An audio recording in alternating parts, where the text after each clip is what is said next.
The Gospel according to that hoser John. Chapter 1. The Word became flesh. In the beginning, there was the Word, And the Word was with God, and the Word was God. He was with God in the beginning. Oh, geez, this is already getting confusing. So, through Him, all things were made, right?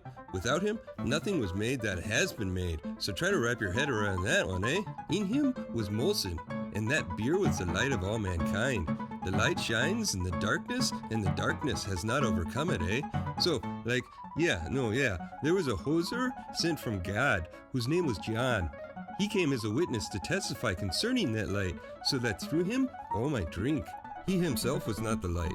He only came as a witness to the light, The true light that gives light to everyone was coming into the world. He was in the world, and though the world was made through him, the world did not recognize him because the world was a bit slow, He came to that which was his own, but his own did not receive him, as they were being a bunch of knobs, right? Yet to all who did receive him, to those who believe in his name, he gave the right to become sons of God, which could go on to be the opening band for Rush in '68 at the Coffin Show at the United Church in Toronto, right? So the Word became flesh, right? And made his dwelling among us, and had to wear a bunny hug and a toque because flesh gets cold, John testified concerning him. He cried out, saying, "Oh, geez, this is the one I spoke about when I said, 'He who comes after me has surpassed me, because he was before me.' But I think he cut in line when I was out back ripping a dart. Out of the fullness, we have all received grace in place of grace already given. For the law was given through Moses, Grace and truth came through Jesus Murphy. No one has ever seen God, But the one and only Son, who is himself God, right? And is in the closest relationship with the Father, has made him known, John the Baptist denies being the Messiah. Now this was John's testimony when the Mounties in Fox Vegas sent priests and newfies to ask him who he was. He did not fail to confess, but confessed freely, "I am not the Messiah, so take off, They asked him, "Oh, geez, then who are you? Are you Elijah?" He said, "I am not." "Are you that rink rat?" He answered, "No." Finally, they said, "Who are you then, you knob? Give us an answer to take back to those who sent us. What do you say about yourself, John replied in the words of Gretzky the prophet, "I am the voice of the one calling in the bush. Make straight the way of the Lord, ye hoser." Now, the Mounties who had been sent questioned him. "Why then do you baptize if you are not that Christ hoser, nor Elijah, nor that Keener, "I baptize with Molson," John replied, "but amongst you stands one you do not know, because there's bare people in here and you can't see him, He's the one who comes after me, the straps of whose boots I am not worthy to untie." This all happened in the peg, on the other side of the Six, where John was baptizing. John testifies about Jesus. The next day, John saw Jesus coming towards him and said, "Oh, geez, this bud is whom I said, a man who comes after me has surpassed me because he was before me, because he probably cut in line when I was out ripping a dart, I myself did not know him, but the reason I came baptizing with Molson was that he might be revealed to Canada, Then John gave his testimony. "I saw the Spirit come down from heaven as a dove and abide upon him a great kerfuffle because he had too many Mickeys and got his gotch in a bunch over something Jesus said, right?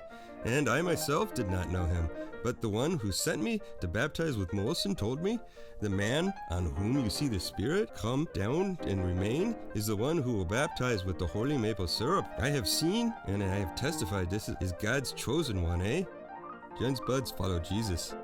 The next day, John got a double-double from Timmy's with two of his buds. When he saw Jesus passing by, he said, 'Look, the moose of God, When his two buds heard him say this, they followed Jesus. Turning around, Jesus saw them following and asked, 'Take off, Why you two hosers following me?' They said, 'Hey, bud, where are you staying?' 'Come,' he replied, 'and you will see. It's only 3 beer from here, So they went and saw where he was staying, and they spent that day with him. It was about 4 in the afternoon, and they were getting kind of hungry. Keith, Wayne Gretzky's brother, was one of the 2 who heard what John had said and who had followed Jesus. The first thing Keith did was find his brother Wayne and tell him, "Hang a Larry, We found that hosehead." And Keith brought him to Jesus. Jesus looked at him and said, "Oh, geez, you're Wayne Gretzky, Son of Walter. You had 4 Stanley Cup wins and hold 61 NHL records. You're a Skogum hockey player, The next day, Jesus decided to leave for the GTA. Finding Philip, he said to him, "Follow me, Philip, like Keith and Wayne, was from the town of Brantford. Philip found Nathanael and told him, "We have found the one Moses wrote about in the law, and about whom the prophets also wrote, Jesus of Winnipeg, the son of Joseph, The Peg. Can anything good come from there, Nathanael asked. "At least it's not Ontario. Now quit your chirping and give her, said Philip. When Jesus saw Nathanael approaching, he hit his Mickey and said to him, "Here truly is a Canuck in whom there is no deceit." "How do you know me, eh?" Nathanael asked. Jesus answered, "I saw you when you were at the convenience buying a 2-4. Then Nathanael declared, "Oh, geez, you are the Son of God. You are the King of Canada, eh?" And then Jesus said, "You believest because I told you that I saw you at the convenience, and you believest thou? What a hose head, eh?" He then added, "Very truly I tell you, you will see heaven open and the angels of God ascending and descending on the Son of Man." Beauty, eh? Chapter 2, eh? Jesus changes water into Molson. On the third day, a bush party took place at Cabbagetown in the 6th. Jesus' mom was there, and Jesus and his buds had also been invited, and it turned into a total gong show, eh? When the beer was gone, Jesus' mother said to him, "Oh, geez, they have no more Molson, eh?" "Woman, to you," Jesus replied, "my hour has not come yet, eh?" His mom said to the servants, "Do whatever this knob tells you, right?" Nearby stood 6 stone beer jars, the kind used by Newfies for ceremonial weddings, each holding from 75 to 113 liters, right? Jesus said to the servants, "Fill those jars with water, eh?" So they filled them to the brim. Then he told them, "Now draw some oot and take it to the master of this gonger." They did, so that hoser tasted the water that had been turned into Molson. He didn't realize where it had come from, right? But the servants who had drawn it knew because they had more than a few brain cells and could remember things that happened 10 seconds ago, right? Then he called the GJ aside and said, "Everyone brings out their choice Molson first, and then the cheaper Labatt after the guests have had too much to drink.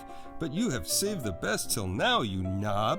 What Jesus did here in Cabbagetown of the 6 was the first of the signs through which he revealed his skookum, and his buds believed in him, yeah?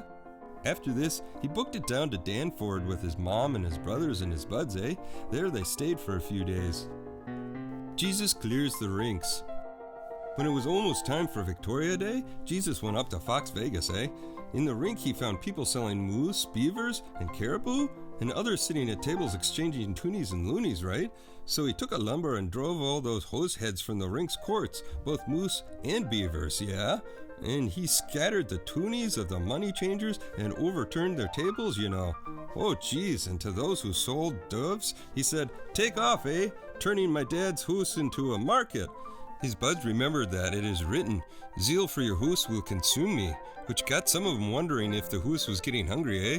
The Newfies then responded to him, "What sign can you show us to prove your authority to do all of this, you knob?" Jesus answered them, "You sure goosed it now. I'll put the pucks to you, bud. Destroy this rink and I will raise it again in 3 days, eh?" They replied, "Oh, that's mint, bud. It has taken us 46 years to build this rink, and you're going to raise it in 3 days?" But the rink he had spoken of was his body. And after he had risen from the dead, his buds recalled what he had said, but it still didn't give them any insight into how to defeat him at that point since he was a zombie, right? And then they believed the scriptures and the words that Jesus had spoken. Now, while he was in Fox Vegas at the Victoria Day Festival, many people saw the signs he was performing and believed in his name, right? But Jesus would not entrust himself to them, for he knew all people and how a lot of them are hoseheads, you know? He did not need any testimony about mankind, for he knew what was in each person because he had advanced knowledge of anatomy, eh?